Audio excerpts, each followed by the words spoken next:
નમસ્કાર વિદ્યાર્થી મિત્રો, ધોરણ 12 કોમર્સ અર્થશાસ્ત્ર વિષયમાં પ્રકરણ 5 ગરીબી. અહીંયા આગળ આપણો પ્રશ્ન ચાલુ છે. ગરીબીનો અર્થ અને ગરીબીના નિર્દેશકો સમજાવો. આ પ્રશ્ન આપણો ચાલુ છે. અગાઉ આપણે ગરીબીના નિર્દેશકો એટલે શું એનો અર્થ સમજી ગયા કે ભાઈ ગરીબીના નિર્દેશક કોને કહેવામાં આવે, તો કે ગરીબી જે પરિબળો દ્વારા ગરીબોના ચોક્કસ સ્વરૂપ અને ગરીબીના પ્રમાણને જાણી શકાય તેને ગરીબીના નિર્દેશકો કહે છે. અથવા આપણે વ્યાખ્યા આપી હતી ચોપડી પ્રમાણે કે ભાઈ ગરીબીની કક્ષા અને તેનું પ્રમાણ દર્શાવતી બાબતોને ગરીબીના નિર્દેશક તરીકે ઓળખવામાં આવે છે. જેમાં આપણે ગરીબીના નિર્દેશકો તરીકે સૌથી પહેલાં આપણે નીચો માથાદીઠ ઘરગથ્થુ વપરાશી ખર્ચ એના વિશે ચર્ચા કરી હતી કે ભાઈ આપણા ભારત જેવા વિકાસમાન દેશોમાં વિકસિત દેશો કરતાં નીચો માથાદીઠ ઘરગથ્થુ વપરાશી ખર્ચ જોવા મળે છે, જે બાબત ગરીબી દર્શાવે છે. ત્યારબાદ કુપોષણનું પ્રમાણ.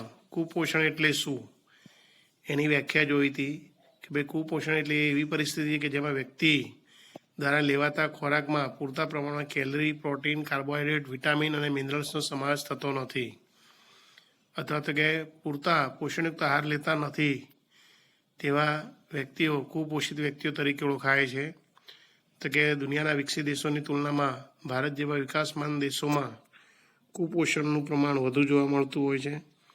ભારતમાં 1990-92ની તુલનામાં 2014-16માં કુપોષણ વ્યક્તિઓની સંખ્યામાં ઘટાડો થયેલો જોવા મળે છે.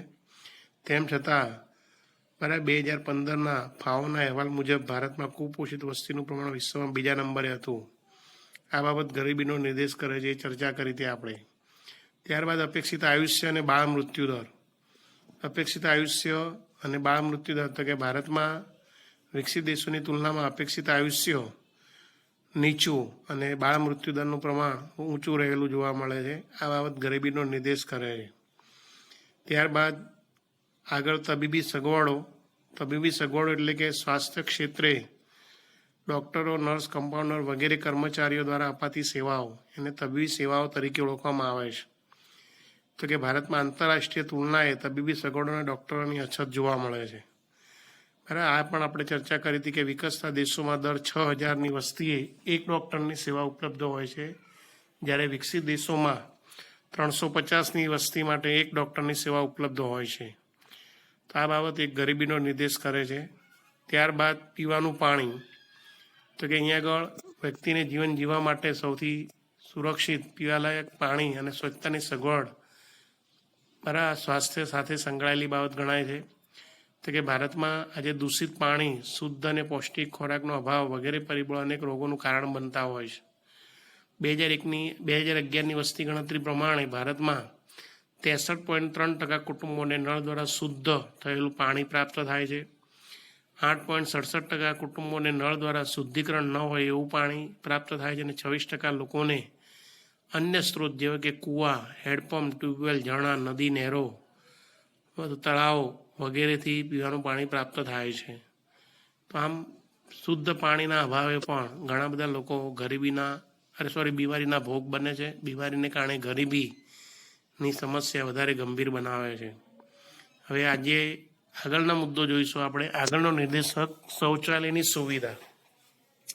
શૌચાલયની સુવિધા તો કે ભારતમાં 2011ની વસ્તી ગણતરી મુજબ કુલ વસ્તીના લગભગ 70% વસ્તી ગ્રામ્ય વિસ્તારોમાં ગંદા વસવાટોમાં રહે છે.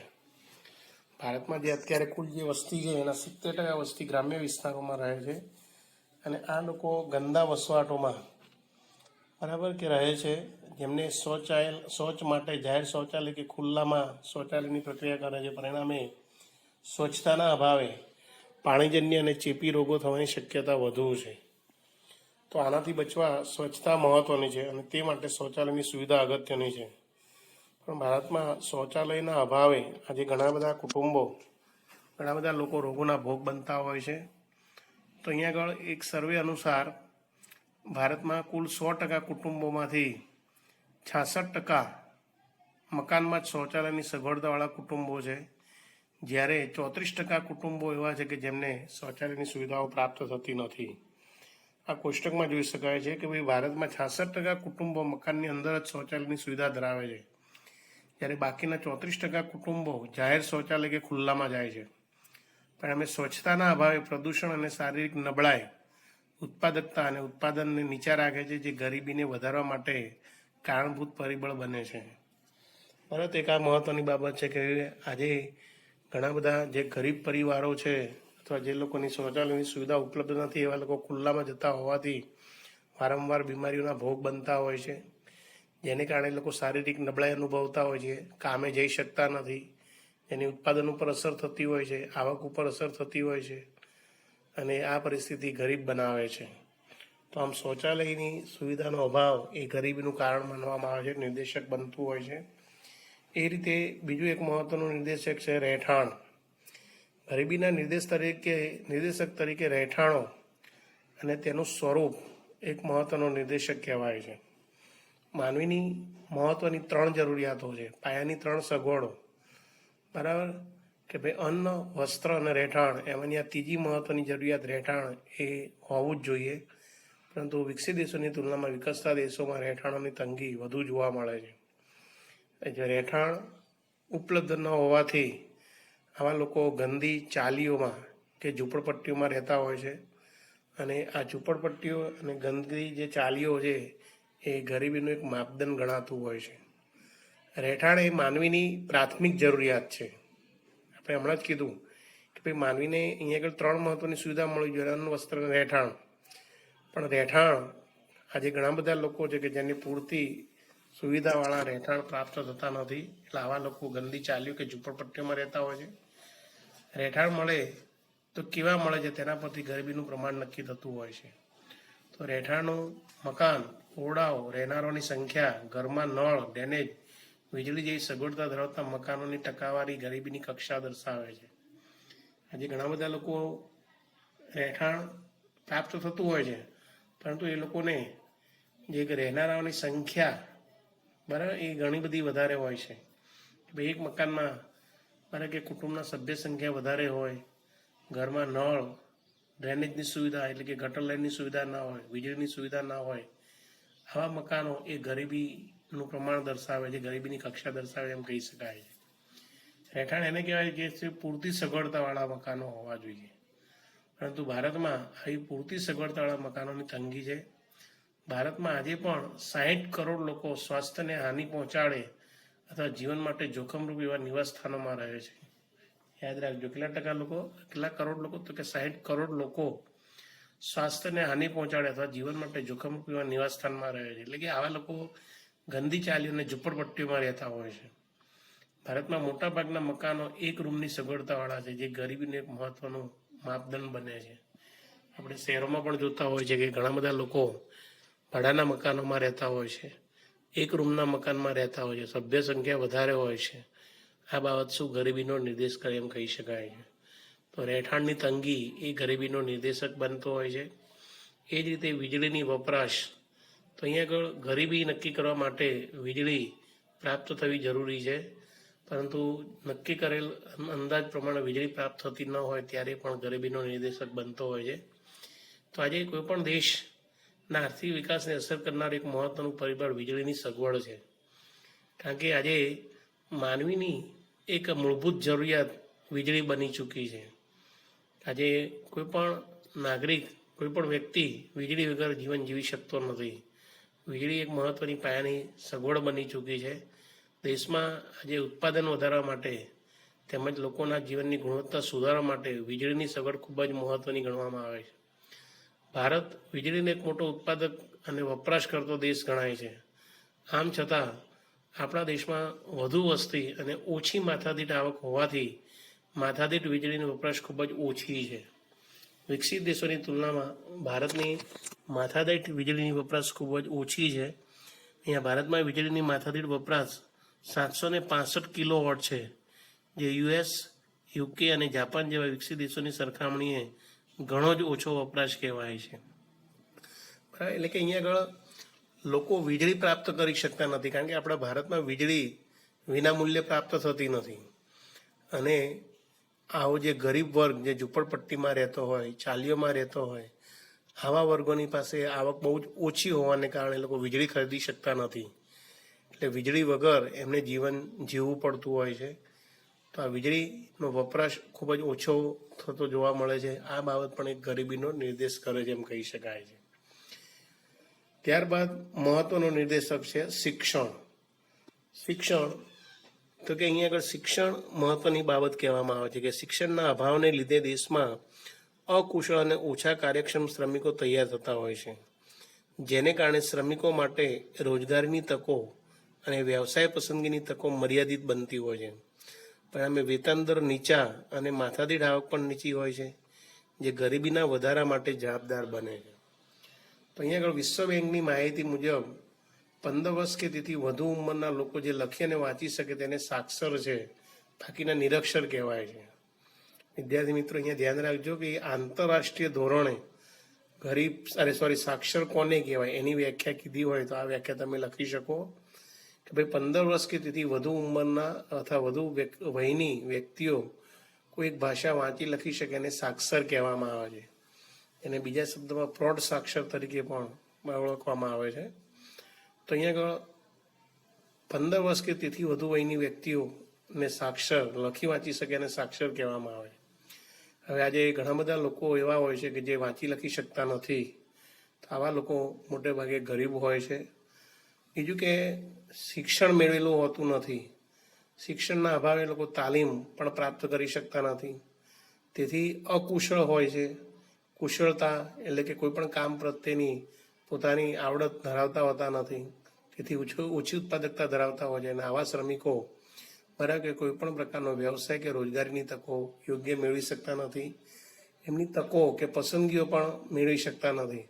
પણ એમ નીચા વેતનો પ્રાપ્ત થતા હોય છે, ઓછી આવકો પ્રાપ્ત થતી હોય છે, અને એને કારણે આવા લોકો ગરીબ બનતા હોય છે. તો આમ ભારતમાં નિરક્ષરતાનું પ્રમાણ જોવા મળે છે. શિક્ષણનું પ્રમાણ ઓછું જો હોવાને કારણે પણ ગરીબીનો નિર્દેશક બનતો હોય છે. જેમ કે વર્ષ 2011માં બ્રાઝિલમાં સાક્ષરતા દર 91% હતો, એ સૌથી વધારે સારો કહી શકાય. ભાઈ બ્રાઝિલમાં કુલ વસ્તીના 91% લોકો સાક્ષર, જ્યારે ભારતમાં 74.4% લોકો સાક્ષર છે, નેપાળમાં 60% લોકો, પાકિસ્તાનમાં 55% લોકો સાક્ષરતા દર ધરાવે છે. આ દર્શાવે છે કે વિકાસશીલ દેશોમાં સાક્ષરતા દર બરાબર કે વિકસિત દેશોની સરખામણીમાં ઘણો ઓછો હોય છે. બરાબર આપણે જોયું કે બ્રાઝિલમાં 91% સાક્ષરતા દર, એની તુલનામાં ભારતમાં માત્ર 74.04%. એટલે હજુ પણ આપણા ભારતમાં બરાબર 26% લોકો બરાબર ગરીબી રેખાની નિરક્ષરતા ધરાવે એમ કહી શકાય. તો આમ ગરીબ વસ્તીમાં શિક્ષણનું પ્રમાણ ઓછું હોવાથી આવા જે ઓછું ભણેલા લોકો એ રૂઢિચુસ્ત માનસ ધરાવતા હોય છે. રૂઢિચુસ્ત એટલે શું છે કે જૂની માન્યતાઓ, જૂની પરંપરાઓમાં ધરાવતા હોય છે. બરાબર, એટલે નવી બાબતો, વૈજ્ઞાનિક અભિગમ ધરાવતા હોતા નથી. આવા અશિક્ષિત લોકોમાં અજ્ઞાનતાનું ઊંચું પ્રમાણ હોય છે, અને એને કારણે આ લોકો વધુને વધુ ગરીબ બનતા જતા હોય છે. તો આમ નિરક્ષરતા એ ગરીબીનું પ્રબળ નિર્દેશક ગણાતું હોય છે. માત્ર માથાદીઠ આવક ઉપરના પ્રમાણ પરથી જ વિશ્વમાં પ્રવર્તી ગરીબીનો સાચો અંદાજ મળતો નથી, પણ ઊંચી માથાદીઠ આવકવાળા દેશોમાં પણ ગરીબી રેખા નીચેની વસ્તીનું પ્રમાણ વધારે હોઈ શકે છે. તો આ રીતે અહીંયા આગળ શિક્ષણ ઓછું હોવાને કારણે લોકો બરાબર કે ગરીબીનો નિર્દેશક તરીકે અસ્તિત્વમાં આવતા હોય છે. ત્યાર પછીની બાબત છે આવક અને સંપત્તિની અસમાન વહેંચણી. 10મો નિર્દેશક છે આવક અને સંપત્તિની અસમાન વહેંચણી. તો કે 1991ના આર્થિક સુધારા બાદના સમયમાં ભારતમાં ઊંચા દરે આર્થિક વૃદ્ધિ અને માથાદીઠ આવકમાં ઝડપથી વધારો થયો હોવા છતાં આવકની અસમાન વહેંચણીને કારણે ગરીબાઈમાં મોટા પ્રમાણમાં ઘટાડો નોંધાયો નથી.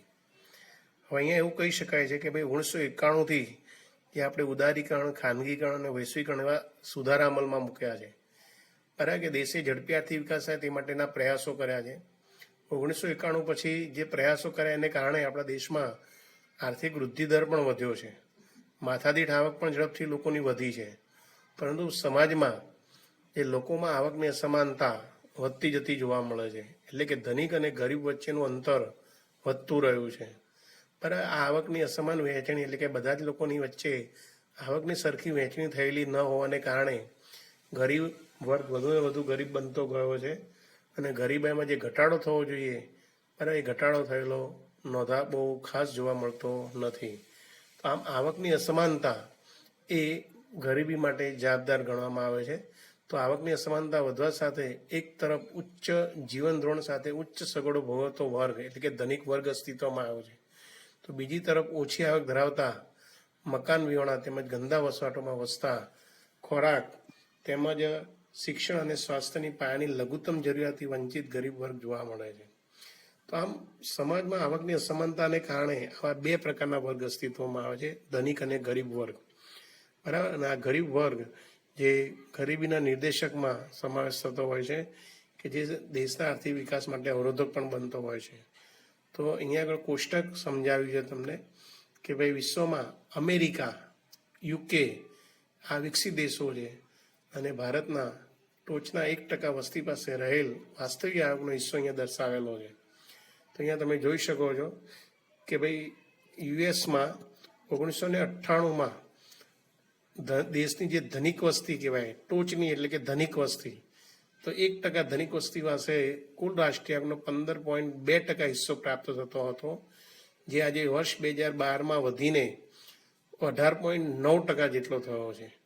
જ્યારે યુકેમાં 1998માં 1% ધનિક વસ્તી પાસે 12.5% જેટલી આવક પ્રાપ્ત થતી હતી, જે 2012માં વધીને 12.7% જેટલી થવા પામી છે. જ્યારે ભારતમાં તમે જોઈ શકો છો કે દેશની જે ધનિક વસ્તી છે બરાબર કે 1% ધનિક વસ્તી પાસે 9% જેટલી કુલ રાષ્ટ્રીય આવકનો હિસ્સો પ્રાપ્ત થતો હતો, જે આજે વધીને 2012માં 12.6% જેટલો પ્રાપ્ત થઈ રહ્યો છે. આ બાબત દર્શાવે છે કે ભારતમાં આર્થિક સુધારાઓથી ઉદ્ભવેલા લાભો ધનિકોને વધુ મળ્યા છે.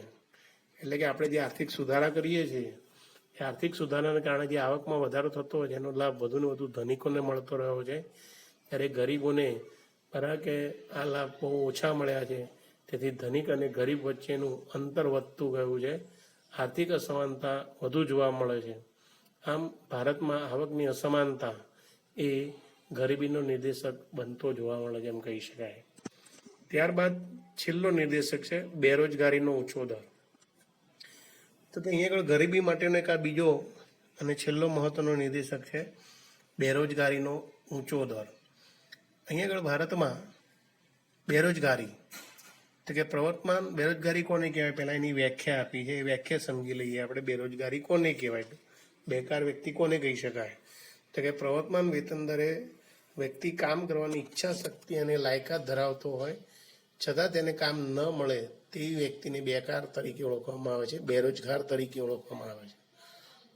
ફરી એકવાર યાદ રાખજો કે ભાઈ પ્રવર્તમાન વેતન દરે વ્યક્તિ કામ કરવાની ઈચ્છા શક્તિ અને લાયકાત ધરાવતો હોય છતાં વ્યક્તિને કામ ન મળે તેવી સ્થિતિને બેરોજગાર તરીકે ઓળખવામાં આવે છે. તો કે ભારતમાં આયોજનની શરૂઆતમાં નીચા આર્થિક વિકાસ અને 1991 પછી રોજગાર વિહોણી વૃદ્ધિને કારણે રોજગારી સર્જનનો દર વધતા શ્રમના પુરવઠાના સંદર્ભમાં નીચો રહ્યો હોવાથી બેરોજગારીનો દર ઊંચો રહ્યો છે. આ વાક્ય સમજો, ખૂબ જ મહત્વનું છે આ વાક્ય કે ભાઈ ભારતમાં આયોજનની શરૂઆતમાં નીચા આર્થિક વિકાસને કારણે, આપણે જ્યારે આયોજનની શરૂઆત 1951માં કરી હતી એમ કહેવાય છે. આપણો દેશ 1947માં આઝાદ થયો, ત્યારબાદ દેશનો ઝડપી આર્થિક વિકાસ સિદ્ધ કરવા માટે 1950માં આયોજન પંચની રચના કરી અને દર 5 વર્ષે પાંચ વર્ષની એવી પંચવર્ષીય યોજનાઓ આપણે અમલમાં મૂકી હતી. તો આયોજનની શરૂઆતમાં આપણા દેશનો આર્થિક વિકાસ દર ખૂબ જ નીચો હતો, પરંતુ 1991માં આપણે આર્થિક સુધારા અપનાવ્યા કે જેમાં ઉદારીકરણ, ખાનગીકરણ અને વૈશ્વિકરણની એવી નીતિ અપનાવી જેને કારણે આપણા દેશનો આર્થિક વૃદ્ધિ થઈ, એટલે કે રાષ્ટ્રીય આવક માથાદીઠ આવકમાં વધારો થયો, પરંતુ લોકોની જે રોજગારીમાં જોઈએ એટલો વધારો થઈ શક્યો નહીં. એટલા માટે રોજગારી વિહોણી વૃદ્ધિ તરીકે ઓળખવામાં આવે છે. તો આમ આ 1991 પછી આપણા દેશમાં શું છે કે ભાઈ ઉદ્યોગોમાં ટેકનોલોજીનો ઉપયોગ થવા લાગ્યો, બરાબર કે મૂડી રોકાણ શેમાં ટેકનોલોજીમાં થવા લાગ્યું અને શ્રમિકોની શું છે અવગણના કરવામાં આવી. શ્રમ પ્રધાન ઉત્પાદન પદ્ધતિને બદલે આપણે મૂડી પ્રધાન ઉત્પાદન પદ્ધતિનો વધુ ઉપયોગ કરવા લાગ્યા, જેને કારણે રોજગારી સર્જનનો દર અહીંયા આગળ કેવો રહ્યો, નીચો રહ્યો અને તેથી બેરોજગારીનું પ્રમાણ વધતું રહ્યું એમ. તો આમ બેરોજગારીની સ્થિતિમાં વ્યક્તિ આવકના અભાવે પોતાની અને પોતાના કુટુંબની લઘુત્તમ જરૂરિયાતો પણ સંતોષી શકતા નથી. આજે આપણે જોઈએ છીએ કે ઘણા બધા લોકોને રોજગારી મળતી નથી, અથવા રોજગારી મળે છે તો એમની આવક ખૂબ જ ઓછી હોય છે. ઓછી આવક હોવાને કારણે આવા લોકો પોતાના કુટુંબની જરૂરિયાતો સંપૂર્ણ સંતોષી શકતા નથી. પરિણામે ગરીબીનું પ્રમાણ ઊંચું રહેતું હોય છે. તો કે ભારતમાં વર્ષ 2011 સુધી બેરોજગારીનો દર 9% આસપાસ રહ્યો હતો. વર્ષ 2013-14માં શ્રમ બ્યુરો દ્વારા બેરોજગારીની મોજણી એટલે ગણતરી પ્રમાણે 15 વર્ષથી મોટી ઉંમરના લોકોમાં બેરોજગારીનો દર 4.9% જેટલો જોવા મળ્યો હતો, જ્યારે ગ્રામીણ ક્ષેત્ર માટે આ દર 4.7% અને શહેરી વિસ્તારમાં 5.5% જેટલો જોવા મળ્યો હતો. તો આમ ભારતમાં અહીંયા આગળ રોજગારીની તકો યોગ્ય પ્રમાણમાં મળતી નથી, અથવા રોજગારી મળે છે તો એની આવક ખૂબ જ ઓછી હોય છે. એને કારણે લોકો પોતાની જરૂરિયાતો યોગ્ય રીતે પ્રાપ્ત કરી શકતા નથી, અને તેથી એમનું જીવન ધોરણ નીચું જોવા મળે છે, અને પરિણામે ગરીબી પ્રવર્તે છે.